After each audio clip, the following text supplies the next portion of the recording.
Welcome back to Celtic State of Mind. I'm Paul John Dykes, and today I'm delighted to be joined by Tom Grant. Welcome back to Celtic State of Mind. Tom Grant, this is your second appearance on the show, and we were just talking there that we were talking pre-COVID when you joined us in Stirling. 6 years ago it was. 6 years. And we were talking about at that time, 25 years since the takeover, your memories pre-Fergus, post-Fergus and everything else. We'll touch on some of that, we've got to, but there's a lot of other stuff I want to ask you about as well. But can we start off with this polo shirt? I always love a Celtic Supporters Club, a polo shirt. Tell us a wee bit about this. The parlour bars are in New York and Manhattan, up past Central Park, away up north of, I think it's 86, 82nd Street, something like that. But there's a load of Celtic fans go there for all the games. Even if it's 6, 5 in the morning sometimes. But I had a very good friend that worked over there, whose son is Tommy Hendry, who's actually here just now on holiday. But his dad was Bill Hendry, managing director of the Bank of Scotland in America, and was based in Manhattan. Mm-hmm. So to get down to the parlour bar was pretty special. So any games we ever attended and went to, it was the parlour we went to, or another pub up in Stamford, places like that. But they want to say, Tommy wants to say that they're eternally grateful for the information they get from your programme, because it's a great source of information that they don't always have access to. That's immense to hear. So they appreciate what you do. It's amazing to hear it, Tom, because as you know, we've been running for about 8 years now, just over actually. But when we met, we were in the studio in Stirling and it was a weekly show. COVID forced me down the road saying, you know what, people want to talk about Celtic every day. And the amount of people, like you say there, that just say it's a lifeline, 12:30, even if they disagree with everything you say. Yep. But that's half the fun, because I always go back to the supporters buses from Fife. Everybody disagreed, Tom, about Celtic. That was part of the fun. I'm pretty sure they did in the boardroom as well. Well, there was a few disagreements in the boardroom, that's for sure. But like the guys in America, I mean, even places like Cardiff, New Jersey, there used to be the Irish American, that's all closed down now, but there's still a massive Celtic contingent over there, and they're not older guys like myself. There's a lot of younger guys still like to travel and see the team wherever they go. So the information they get is essential. That's great to hear. We dug pretty deep into the old board, the takeover, the Fergus McCann era, if you like, the last time we met, and it was for the 25th anniversary. And then a good friend of Acsom's, Tino, did something very similar in the 30th anniversary. And we've covered a lot of that ground, Tom, but I still think there's a few other wee bits when I listen back to these interviews that might not be specifically connected to that I would still like to ask you. The first thing I'm going to say, you're talking there about engaging with Celtic fans across the world, and it's so easy to do it now with the technology. I look at Celtic, I look at where we are now with media, and I look at your time at the football club, and there's a few things. So obviously you worked alongside the recently departed Jack McGinn. I think that in terms of media, he had a great foresight to set up the Celtic View in the 1960s, first club newspaper, weekly, longest running in world football. I thought that was brilliant. And then during the 90s era, when you were involved, Celtic did things like video diaries or video magazines. Now, much maligned Terry Cassidy was kind of behind a lot of this kind of stuff back then. But that was quite forward thinking. They were creating content. You guys were creating content, Tom.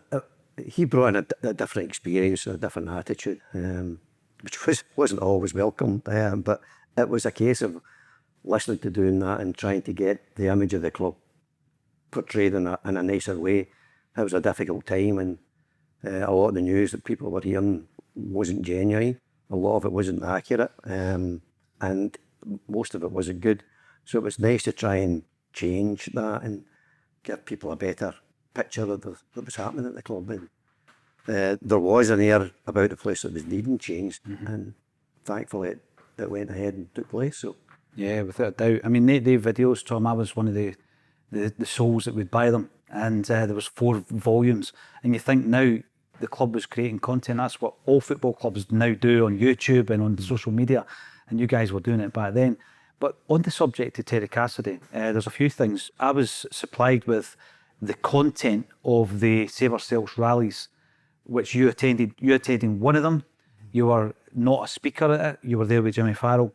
But Terry Cassidy, he attended the second one, I believe it was, a few months later.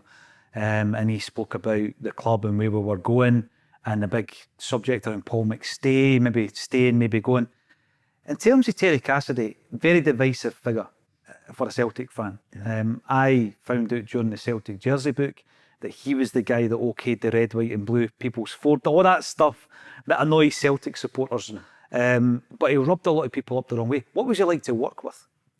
On a daily working basis, the guy was fine to work with. He was good to work with him, and I enjoyed having somebody that was there overseeing anything that you did. So I enjoyed working with him.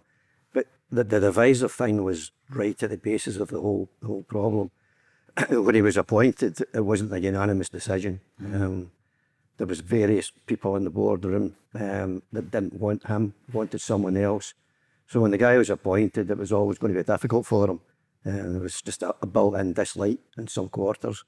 But on a daily working basis, the guy was professional. He was a good guy to work with.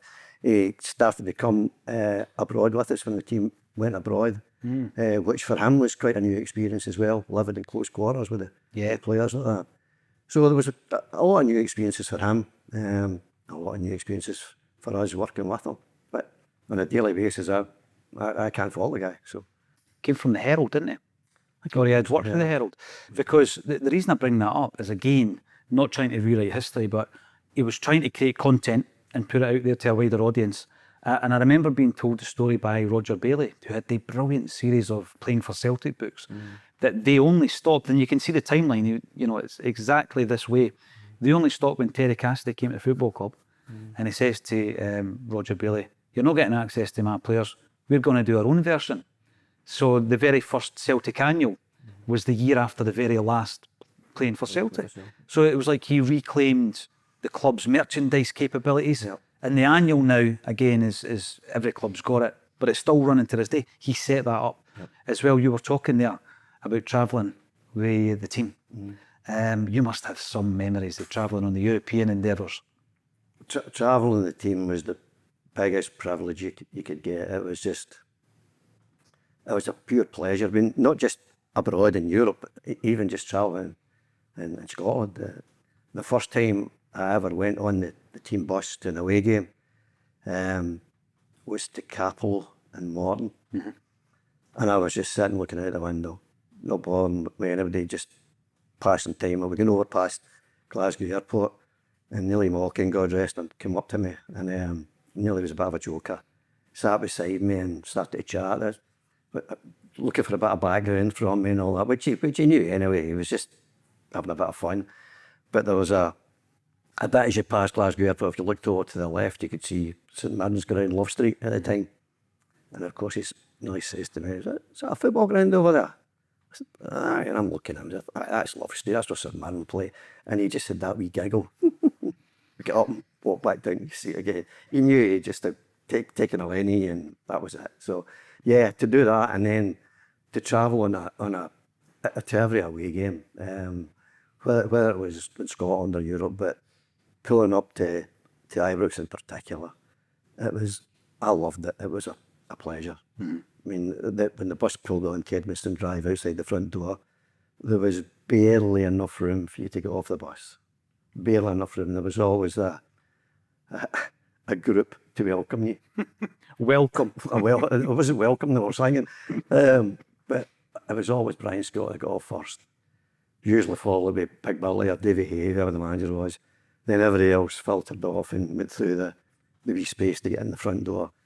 But by the time you got in the front door, you felt 7 foot tall, just because you were disliked so much. And then the other side of that would be travelling abroad. The club would generally charter a plane.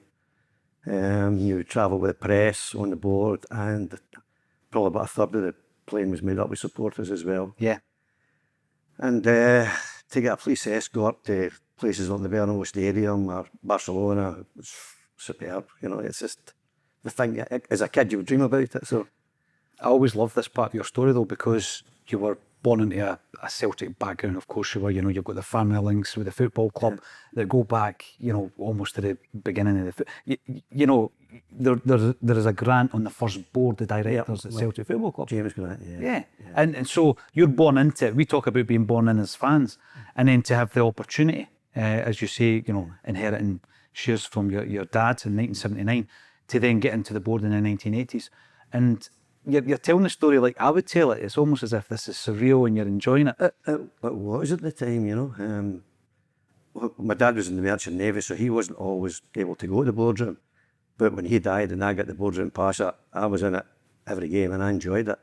But then the kind of treated you as an apprentice, I suppose. Yeah. The old boardroom was really made up of two giant sideboards, laden with all the trophies that we'd won, Empire Exhibition, St Mungo Cups, all of them were on display, and the boardroom table was made up with drinks, glasses and ice and all the rest of it. So that was your job really, to see everybody was made comfortable in a drink. And then gradually through years you got to know everybody, and Jimmy Farrell gave me, whether he wanted to or not, the job was taken from him to distribute the tickets for the director's box itself. Right. So by that time people were more or less trying to fall over themselves to get a ticket for whatever they wanted, you know. Became very popular at that point. Aye. But that was, to get into the boardroom, massive, you know, just fantastic. And in those days, way back initially, and my wife came with us, but women weren't allowed in the boardroom. So there was a ladies' lounge, which was managed by Lady Kelly, Bob Kelly's wife. And you had to leave the wife in her charge for the game. And then when we moved on after, we did up the boardroom and made it properly into a boardroom and a lounge for hospitality. The wives were permitted to come into the boardroom. What we're talking there, that 1980s, late 80s? Yeah. I think it was, everything was ready for 88 Centenary year. Yeah. But I mean, Angela and my wife, in those days, Rangers were given a lot more tickets than they would ever get nowadays. And they would make up even half of the main stand or a third of the main stand at times. And Angela didn't like to go up the stairs, so she stayed in the boardroom and helped the girls with the carpet or do all the wee chores for the second half. And she could tell who was winning by the noise that was coming from either end. Absolutely. And then when the game finished, depending on the result, she was either comfortable or uncomfortable. There's loads of wee insights that you'll have, Tom, that fans can only speculate about. And one of the ones there, you're talking about being in the boardroom, obviously. You look at it now, and Celtic have got this attraction, and a lot of celebrities are kind of drawn to Celtic from all over the globe. And back in those days, Sean Connery was the big one, wasn't it? It was James Bond, he's a Celtic fan. Yeah. There's pictures of him way back in the 60s with the likes of Billy McNeil and all that. That's right. And then right into the early 1990s. Where did it all go wrong? Because you cannot defect from Celtic, even to Hibs, Pat Nevin, but to go to Rangers, a la Mo Johnson. What was the story there? Because the rumour is, Tom, that Fergus was like, right, you know, if you want a ticket, you need to pay for it. And then David Murray seen it as an opportunity and took up my Ibrox. Yeah, I think it was before Fergus was there, if I remember correctly. But I don't know if he knew David Murray from the kind of Edinburgh type connection. But he certainly crossed the divide that had no return road on it. So once he had gone down there weren't going to be any more invites from Celtic. If he came back, which I don't remember, if he came back, it would be with the Rangers party that would come. But there's been a lot better James Bonds than him. Well, exactly. You change your view. Very change your view. But, you know, again, going back to the boardroom, I remember you telling me this, and I loved this part of the story, Tom, where you would attend meetings, board meetings, and you would actually take the minutes. Yeah. And you kept them, didn't you? Yeah, a lot of the minutes I still have. I used to just simply wrote them out longhand, and I would give them to Kay, who was Chris Wright, the secretary's secretary, and Kay would type them up for the next board meeting. But she would always give me the notes back, and I just, one of those things, you just stick them in a file, and it's not until later in years you open up this file, you go, oh, that's boardroom minutes, who's present, and apologies from so-and-so or whatever. I've still got a lot of them, but you can't keep everything forever. I've still got drawings of the stadium when we were talking about doing Celtic Park Cup, but without a new stadium, just doing work to it. I've still got drawings and presentation things that were given to us from those days. And Different companies that are kind of vying for the business. Muller were involved a way back, and there was a load of different companies, bar construction, loads of these guys.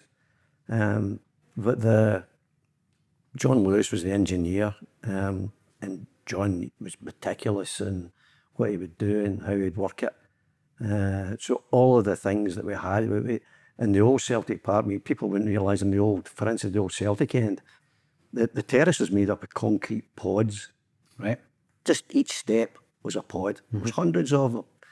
But through time, some of them failed, and we found that a lot of them weren't reinforced or done properly. So we had to inspect every inch of that terrace before a game and inspect it after a game. And gradually we renewed all the pods around it. And then it came to the point where you're saying to yourself, look, the turnstiles are inadequate, the toilets are inadequate, the roof's inadequate. There's a lot more needing done. So in those days was the Football Trust, unbelievably managed in Scotland by Tiny Wharton, who was never a friend to Celtic on the park, but the guy was amazing. I had sometimes to go down to London and meet with him, give him kind of plans, detailed plans of what we were doing and cost.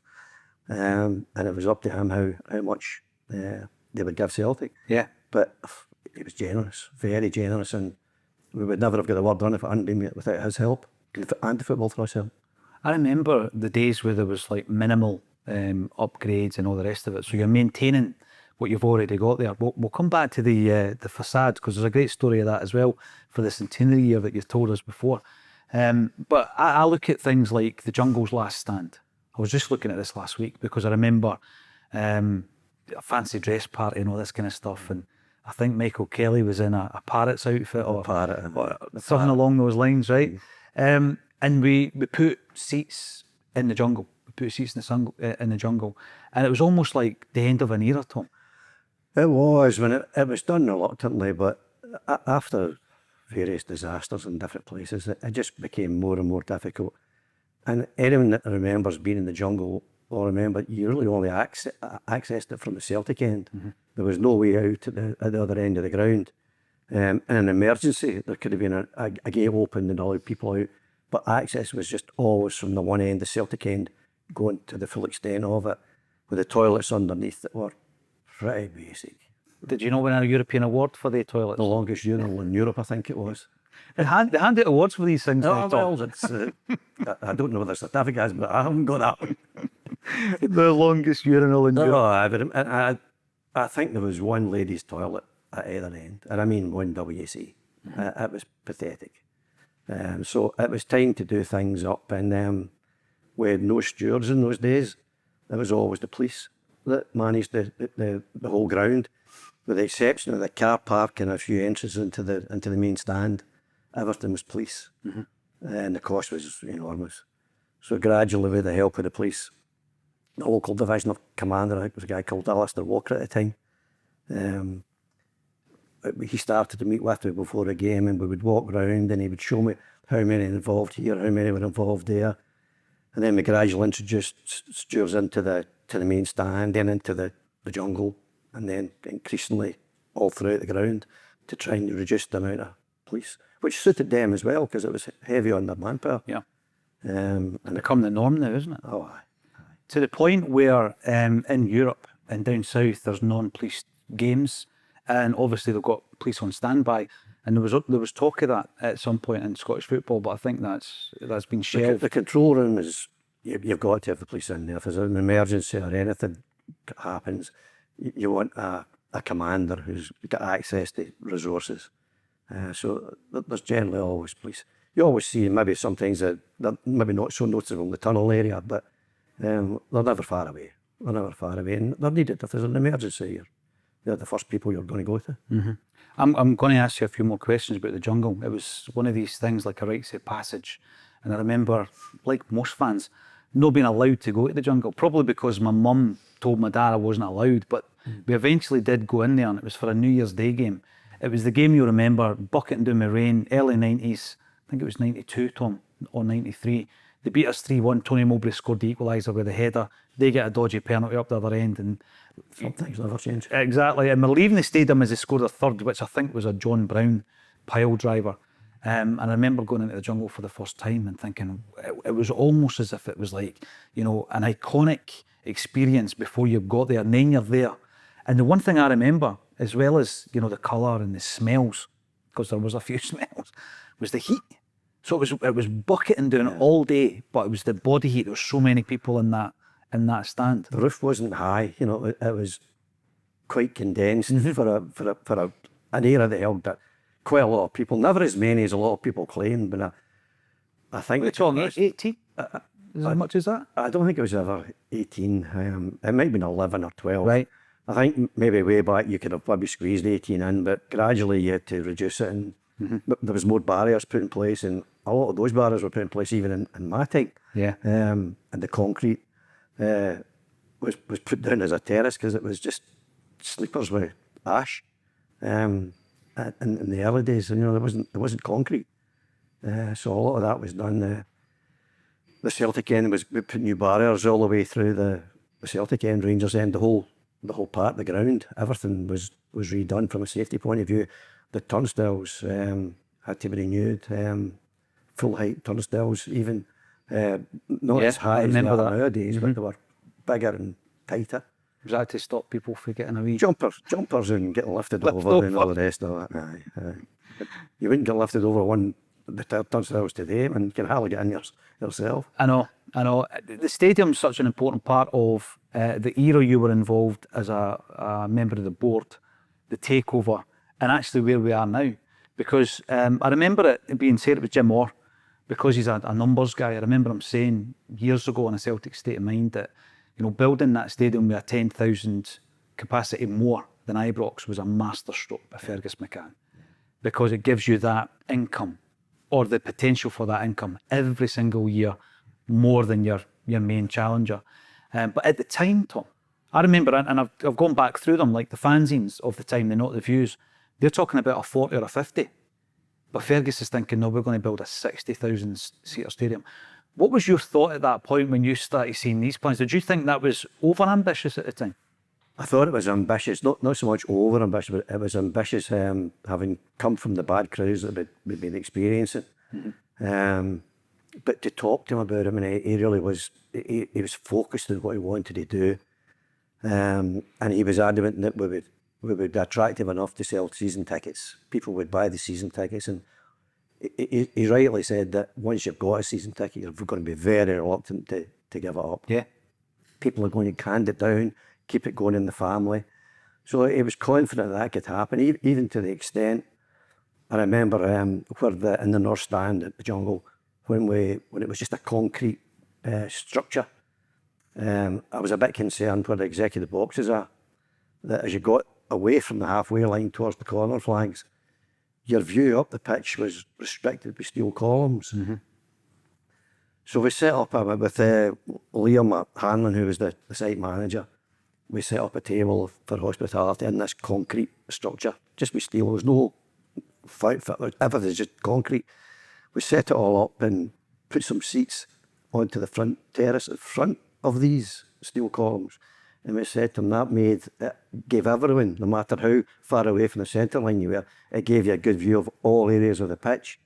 But he said, but it takes away those seats. They need more room. I want them to sit in the box so people can buy a season ticket out there. And our argument was, well, we can make it up in other parts of the ground.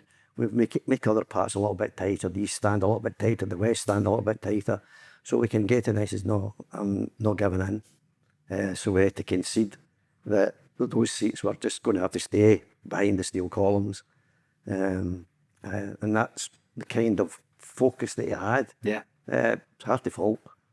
Well, it's incredible, actually, the focus and the vision. I always gone about Fergus McCann being a visionary in terms of, at that time in the club's existence, how many season ticket holders we had going into that era, but also the average attendances season on season. And to say, well, 60,000, we're now at a stage now where I'm of the view, and I'd love to hear your thoughts on this, that we need another step in that kind of direction of being visionaries and being ambitious and optimistic, really, in terms of the redevelopment. one thing that's been playing in my mind since last time we spoke on Acsom was when we redeveloped that stadium, and there's loads more I want to ask you about that. Why didn't we do the main stand at that time, Tom? What was the reasons behind that? I think it was all based on cost. And Fergus wanted to get to the 60,000. I think as I remember, the south stand, the main stand holds approximately 7,500. The basic structure, the steel, I'm pretty sure is still exactly the same as was there since 1929. So it's really had a good lifespan. Yeah. But we took out all the timber exits, timber flooring. Everything was made of steel. The floor was replaced. The founds were strengthened. The seats were all redone. The way back, I think it was the last game of the Lisbon Lions, was stretched away back, and that's when seats started to go in the enclosure. That had been a standing area as well. So things started to develop in that stand itself, new seating and all the rest of it. But the dressing rooms were limited, the gymnasium was limited, office accommodation was limited. So then we started to build the extension out the front. We wanted that for centenary year. The idea being that we would have moved the dressing rooms to the corner of the Celtic end, south stand. Right. And I think there was a space created to do that, which is now access to the lounges up there. But it was cost. We needed to just try and get things done and get the 60,000 and take it from there. Unfortunately, those facilities are basically still there. The press area is inadequate, and we've got to put a marquee out the front for hospitality and the press out when there's a European tie. The toilets and the catering are more or less as they were in the 80s. They might have been cosmetically done up, but the capacities for them are pretty limited. The seating area is limited. The boxes, access to the boxes is limited. The lounges and were all done in a way, and the new boardroom and everything was done in a way that any stand that was built could have been built up and over it. Right. Whether that's financially feasible or not, now I'm not so sure. It would probably be better just to demolish and start again. And if you wanted to be a 65,000 capacity stadium or even more, again, you have to be confident you're going to sell it. The last thing you want to do is create a stadium that's too big so people don't need to buy season tickets. You can get access to a ticket whenever you want. So it's got to be kept to a hungry number. Do you think that's the fear? Because I'll get on to where we are with the Celtic board in a moment, Tom, but sometimes I think they're very cautious when it comes to that point. I mean, even when it comes to players, acquisition, the recruitment of players, so far in the summer window, I think we've played it pretty safe. Yep. Last summer, I thought we were pretty bold, going out and breaking the transfer record twice in one window, and then it's almost like we recede and we get a wee bit kind of cautious again. And I'm looking at that season ticket sold out again this season, tends to. There's a drop-off, I believe, of 1% to 2%. It'll just be for a number of different reasons. They go to the waiting list and they get that 1% to 2% and they'll purchase it. Yeah, they come back again. I think the issue with the waiting list is it's not been maintained well enough. So you don't know how active the people's names are that are on it. Some people have been on it for years and years and years. Never heard a peep. Yep. Never heard a peep. My brother's been on it for years as well. He gave his up after, strangely enough, after Mark O'Neill's first season. We won a treble for whatever reason, and he's never been able to get one ever since then. Do you think it's a wee bit too cautious, and you just need somebody a wee bit bolder? I think it's just finances. Everyone always talks about the money in the bank, which is great. Yeah. We all want to see it continue to be spent on the playing side of it, but there comes a point where that main stand and all the facilities in it are just not attractive anymore. They're not sufficient, even the safety standards, if it gets to the point at some point. So money will have to be spent on it. And if you wanted to increase it from the current 7,000 to 12,000 to make it up to 65,000 even, I suspect the cost is in excess of 100 million, at least.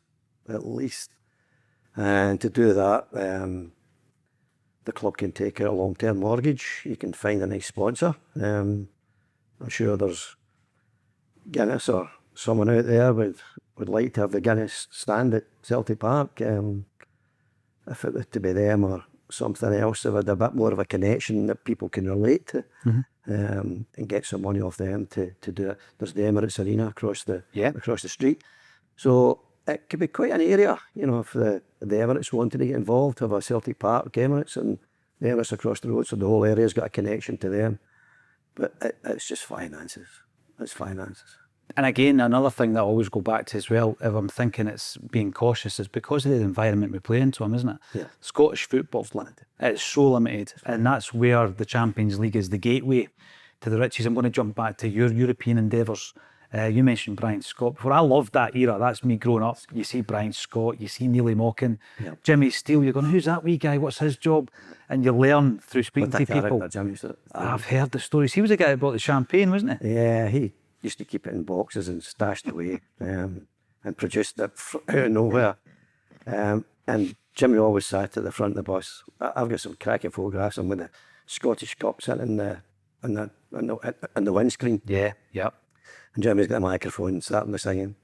And we're heading back from Hampden to Celtic Park to celebrate. Or in the early days before with the lounges at Celtic Park, it was the Grosvenor Hotel, right, out in the West End, which was a great venue at the time, but so much nicer to have your lounges at Celtic Park and to go back. You've got the crowds that gather to welcome the team back.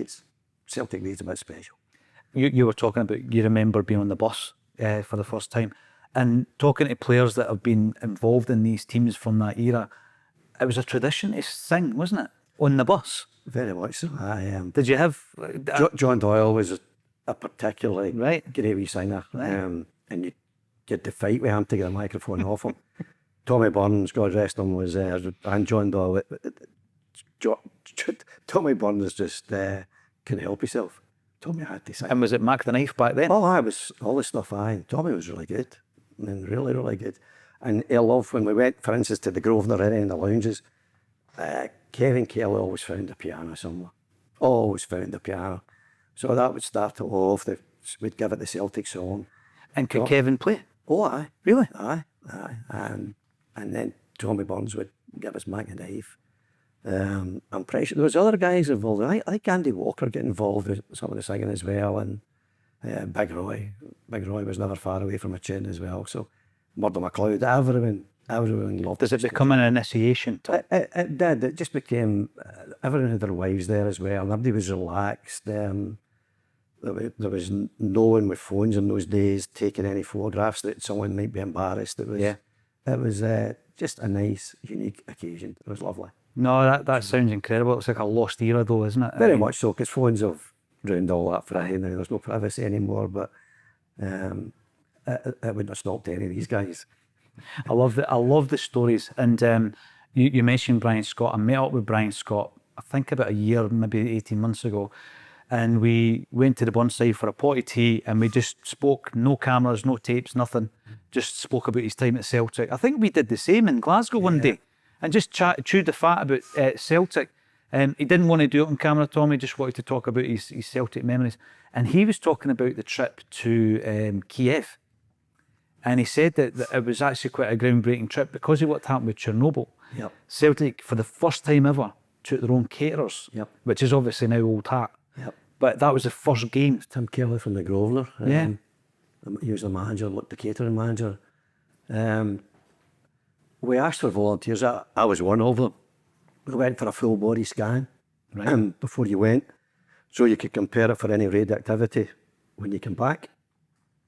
Some of the players did it as well, but maybe half a dozen or so of us did it.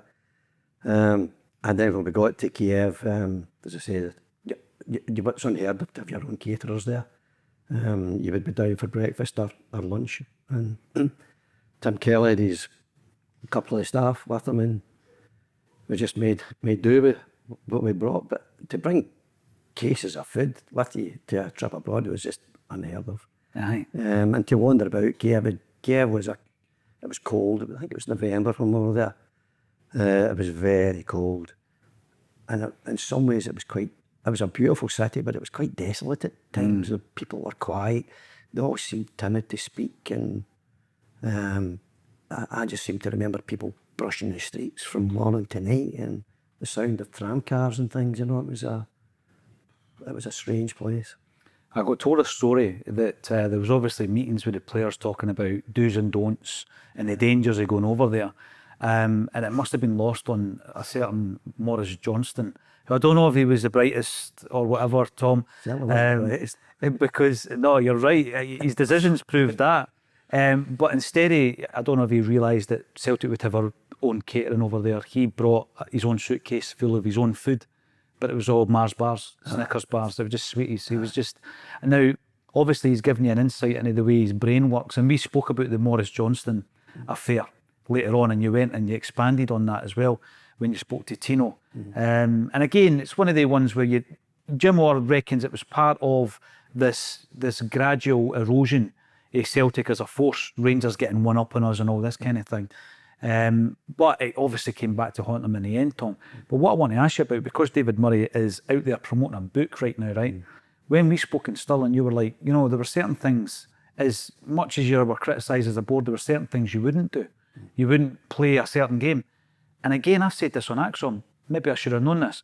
David Murray, when he bought Rangers, borrowed the money, £6 million, by phoning Gavin Masterton at the Bank Cup. Now, we know what the relationship was later on down the line, but this was 88, wasn't it? 1988. And he's phoned up Gavin Masterton, right? And just said, right, I'm going to buy Rangers, £6 million, and it was agreed on the phone with no paperwork, which I'm guessing would have been filled out after the event. The £6 million goes to David Murray and he goes buys Rangers. Now, having that kind of like flex financially is something that Celtic could have only dreamed of back in those days. We wouldn't have had access to the people that was out with the Blue Room for general hospitality. There's a director's room as well. And there were various bank officials, fixtures for every game in there. And they were certainly there when we visited.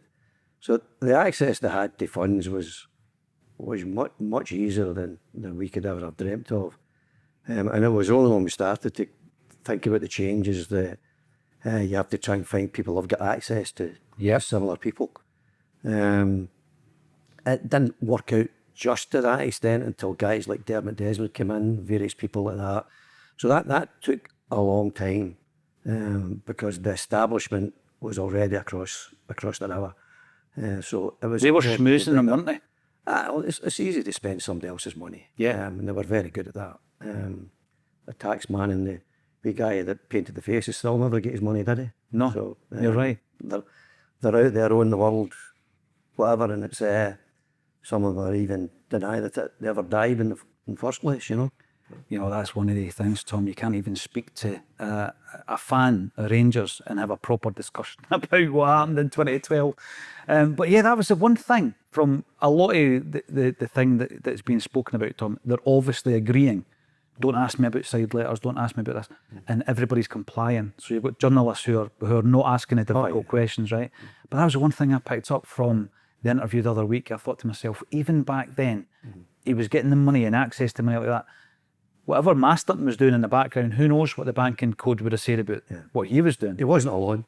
There were others.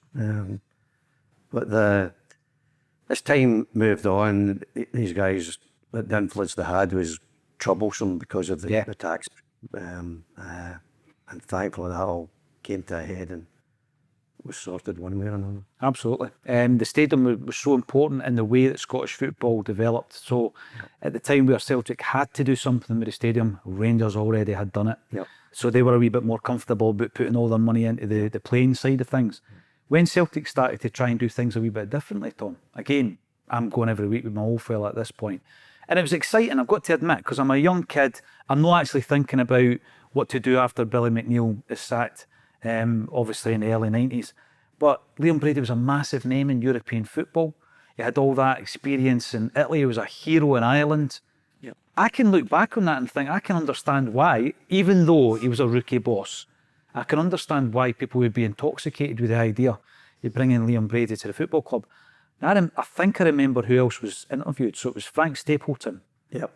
Golak. Tommy Craig, maybe. Tommy Craig would be interviewed, Yeah. Were you part of that process? I was part of it, and I was probably quite, as I remember, I would be quite in favour of Liam. Out of everything. Golak was pretty impressive. We always felt that something was needing done to try and grab a headline. Apart from the guy's obvious quality, you were going to be taking a chance because he hadn't managed before.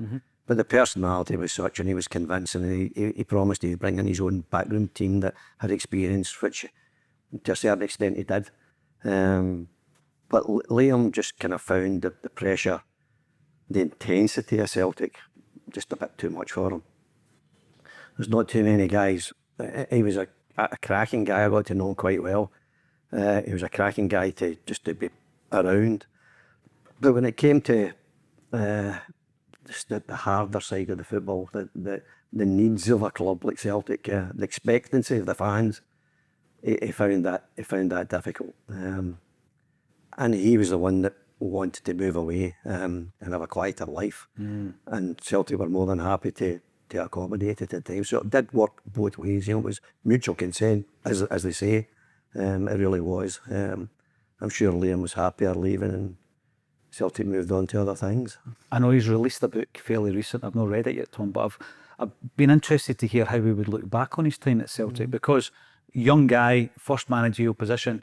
I always put it into recruitment, William Brady, because we spent money. Yep. We did spend money, and the big buys didn't deliver for us. They're poor. You know, see, from your perspective, when you look at the way we were doing business previously, we were brilliant at bringing in players from the Scottish market. You know, you mentioned Murdo McLeod before, Dumbarton. Yep. You look at Brian McClare, 90 grand from Motherwell. We were able to, David Poveno was a wee bit more. There's loads of guys. Joe Miller. Yep. Yeah. You look at the signings that we made at the time, and we were able to turn them and flip them, and then often make loads of money off them as well. We did it differently. And Cascarino comes in, Irish international, didn't work out. Tony Mowbray. Stuart Slater, who had undoubted talent Yep. and ability. £1.5 million for Slater. When you're a board member, at that point, we're doing things differently. But is there ever any trepidation that, wait a minute here, we're spending money that we don't have? Very much so. I mean, the Stuart Slater is the case, and that I remember more than any of them, because none of us had really heard of Stuart Slater. And I might be wrong, but I think at some point Liam was his agent. So you're wondering if if he's been totally open about the whole thing. Slater wasn't really setting the head on fire where he was, and when he came in, he was just not up to task. I mean,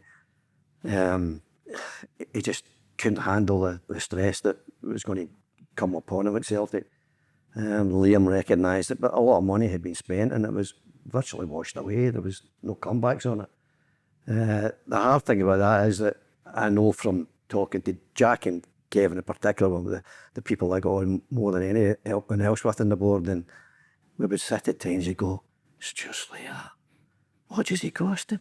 And you get to say, well, Liam wants him, we can't stop the manager getting it. Yeah. Or he's just going to come out and say, I wanted that guy, but the board wouldn't let me, so the board's going to get trampled on. So you really, and as much as possible, you've got to give in, which happened with him and a few others. I mean, there was the Brazilian Rafael Scheidt. Yes. To be polite. Yeah. That was the strangest one with that. And again, you're reading as much as you can on the deal. I spoke to John Calhoun, who was involved in part of the agency part of that deal. I spoke to John Barnes about it, who basically tried to wash his hands off the deal. You know, wonder. Nobody wants to admit that they were the guy that wanted to sign him.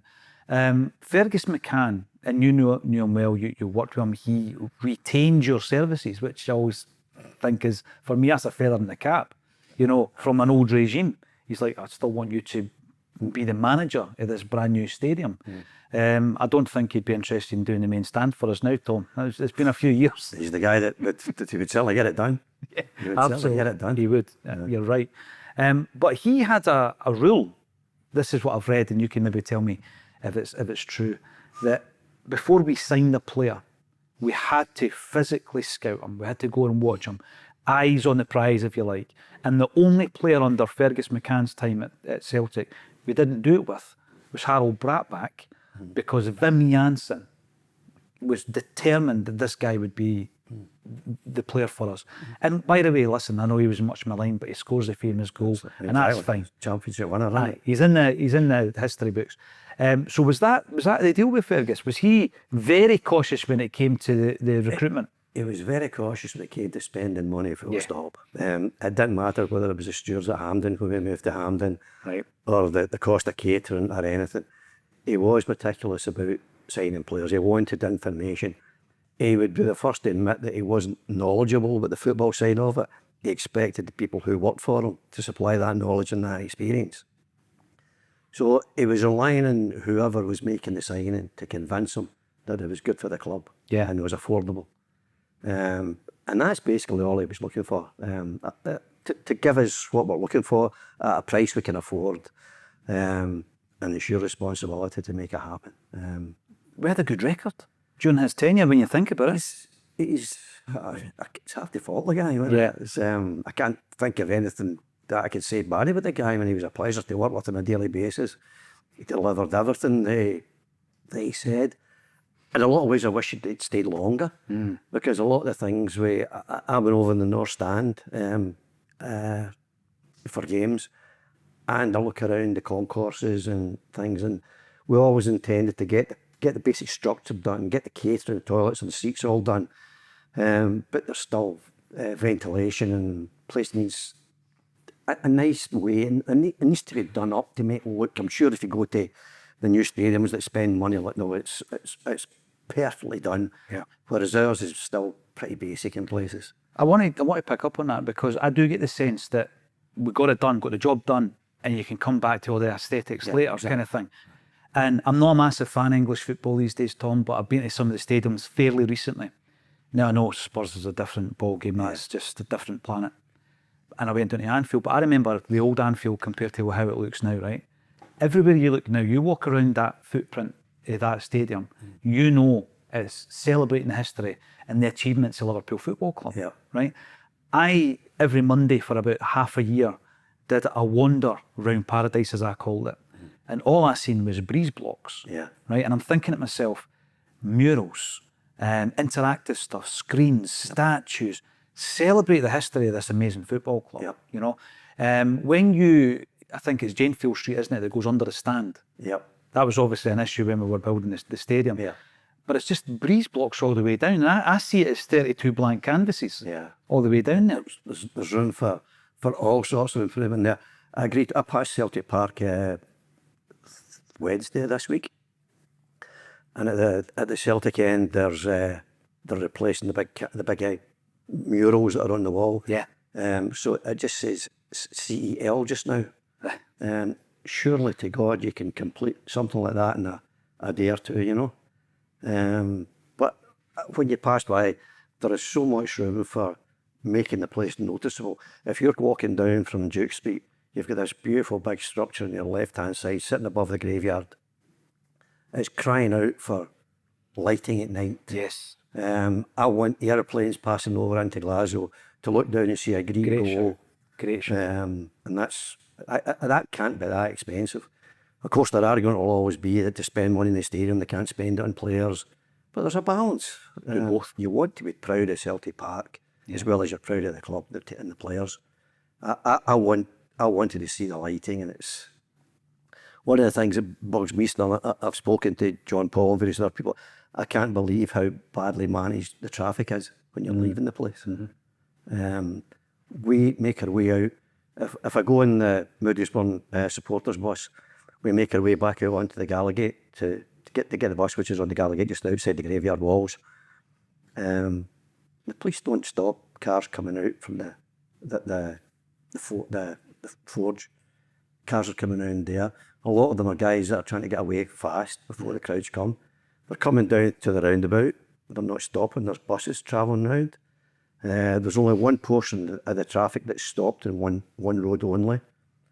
The cars are going down there, and people, there must be, I would say 30%, maybe even 40 or 50% of the ground are leaving in that direction. And there's just a chance for people to get hurt. And that's so obvious that it needs fixed. And if you're going to do that, then access is important as well when you get there. But people need to be helped get out of the place as well. I mean, Without a doubt. it's dangerous just now. It does seem to require a bit of an overhaul. It's interesting you said there how the plan was always to then look at the footprint and make it more kind of Celtic-centric. A few things I want to ask you about once we flipped and we went obviously to Hampden. The first one being the flying of the tricolour. Now, this was something obviously that came to light during Robert Kelly's time in the 60s. I think it was Tom Devlin then had an issue with the SFA. There was the Irish tricolour, believe it or not, was being blamed for riots during Celtic and Rangers games. And then the third occasion that I'm aware of, although I'm sure there'll be others that we're not aware of, was Fergus McCann signing the contract for Hampden, and one of the conditions was there will be no flying of a foreign flag, Tom. And what does that say to you? I mean, there's a lot, not all, there's a lot of Celtic supporters with Irish heritage when you go down the family line. And you look at the way that Celtic have been treated since our birth when it comes to the authorities, it comes to the Scottish football authorities, the society as a whole. And this was 1994, 95. And the SFA, the authority of this football, Scottish football, still had that attitude towards Celtic and the Irish diaspora. And yet they allowed an Irish flag to be flown for a concert. Yeah. So how two-faced would they be? Absolutely. So it wasn't so much the flag that was insulting them, it was the fact that it was Celtic that were flying the flag. Nobody's surprised about it. I'm sure it continues. It's harder for them to do it nowadays. People are more aware of the background to the SFA, how difficult they made it. You'll have to go back to Jim Farry stopping, making a sign that sure stopped the guy getting a game when we needed him to play. So there's plenty of evidence to support that. Celtic got more influence in there now, so I would expect that to gradually be eradicated, but it'll take time. You know the cadet subject that you touched on there. In the past, because correct me if I'm wrong, you've seen, not completely wholesale, but you've maybe seen 3 eras of a Celtic boardroom. So you saw the era that you walked into. You've described that completely differently to the guys you were in a boardroom with prior to the takeover, and then obviously post Fergus, right? So you've kind of seen 3 eras. And when you're talking there about the George Cadet situation, what's the chat? I mean, are you guys saying, we know what's going on, but Fergus makes a difference because he actually goes for him? In the past, would Celtic have just taken it? Because obviously there was the subject around Mo Johnston. You had something signed by Maurice Johnston. Should have stood up. Did you just need that focal point, that person who was brave enough? Fergus was certainly brave enough and obviously pushed it through. I think Jack McGinn would have pushed it through as well. Jack obviously had more influence in the SFA afterwards than that. But Jack wouldn't have been happy with that either and would have done his best. But the politics of the SFA may have smothered that, whereas Fergus was a tiger. He just set him loose and he went. To change, as we did from the board that I joined, they would never have pushed anything like that. You know, they'd have given in. I think Desmond White would have stood up for a while, but pressure may have told. And then the days of Fergus would certainly have done it. Since then, I don't think the SFA have got the opportunities to do the things now that they used to think they took for granted. By the way, we opened up this conversation talking about Terry Cassidy. I'm going to get comments saying this guy's rewriting history. So he had the Celtic collection, he introduced the Celtic annual, and he also brought in Peter Lovell. Can you remember a young Peter Lovell coming in? I very much remember a Peter Lovell. I actually thought Peter was there, maybe there before that, but Peter worked with Mary McCann in the finance office. And then I think he went away to work with the Port Authority and a couple of different things like that. But I know there's a lot of guys criticise Peter. I think he's done a fantastic job. If you look at the trophy cabinet, how full it's been in his tenure there. So he's careful with the money. He's made the club into position as. He deserves a lot of credit for what he's achieved. See, as I say, you've seen kind of 3 years in that boardroom. As a fan, I look at the boardroom now and I think it needs a bit of a refresh, a wee bit more diversity.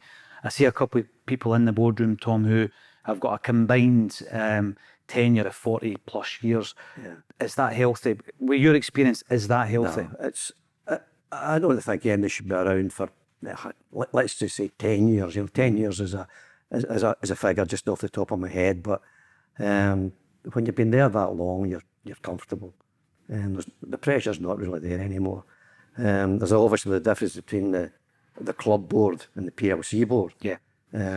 So a lot of them probably don't have the responsibilities of the PLC board, but it's the PLC board that are going to find the people that have got the ability to find the sponsors, to keep the club earning top dollar. Do we really know the names? Does the basic fan know the names of too many people on the board? They'll tell you Peter Law and they'll tell you Dermot Desmond, but after that, when I was at church last week when John Clark, God rest him, for his funeral, and you look at the club directors and you think, I'm not sure I know any of them, So what are they bringing? How many people do it? No, you're right. We need some quality. Aye, some new blood. A couple of wee things I want to ask before you go. When we look at the takeover, and as I say, we've spoken for an hour on it, you and Tino have spoken for an hour on it, which is why we've not delved into it as much. What I would ask you though is John Keane, unsung hero? Absolutely.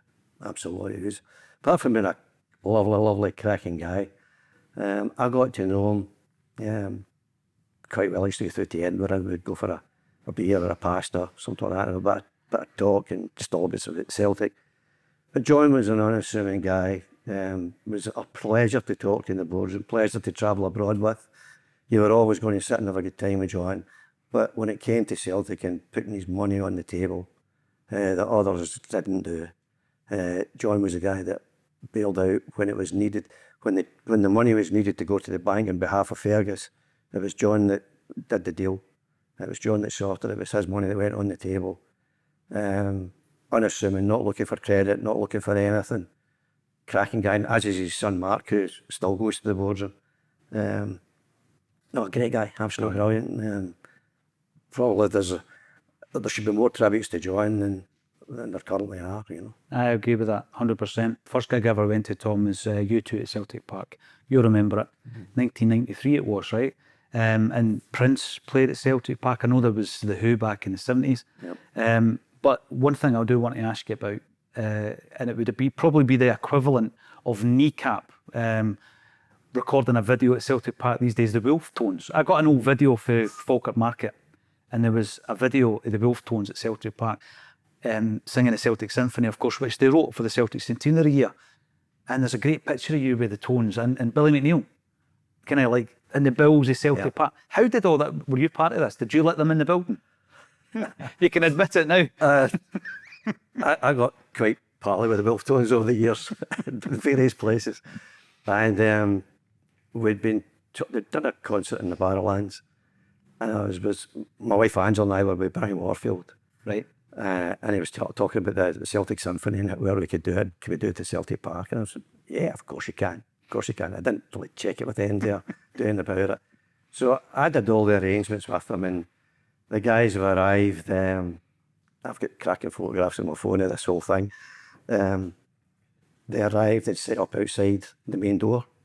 Now, my office was just to the left, as you're looking at just to the left of the main door, looking out the main door, and Jack McGinn's was directly above the main door. So they've only just started doing the recording, and Jack's looked out and heard the noise. So I got a call from his secretary, Anne. Yeah, Jack wants to see you, he wants to know who's that out of the front door. So I went up and explained, he said, oh, God, we're going to get slaughtered.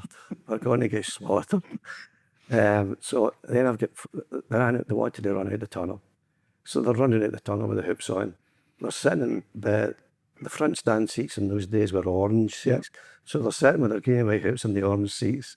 They're out in the middle of the pitch with the microphones and everything. And Jack just, his expression was just perfect. You've really done this down this time. This is how are you going to explain it? And I said, I think it'll be a success. I think the fans will like it. The press will kill us, but the fans will like it. So And to this day, they're still pretty good. Absolutely, I love that. Listen, Tom, we'll do this again. It's an absolute pleasure to get your I've insight. enjoyed it as well. Thanks for joining us again on A Celtic State of Mind. Thank you. Hail, hail. Thanks again for joining us on A Celtic State of Mind. Join us next Friday at 6 o'clock for This is Acsom.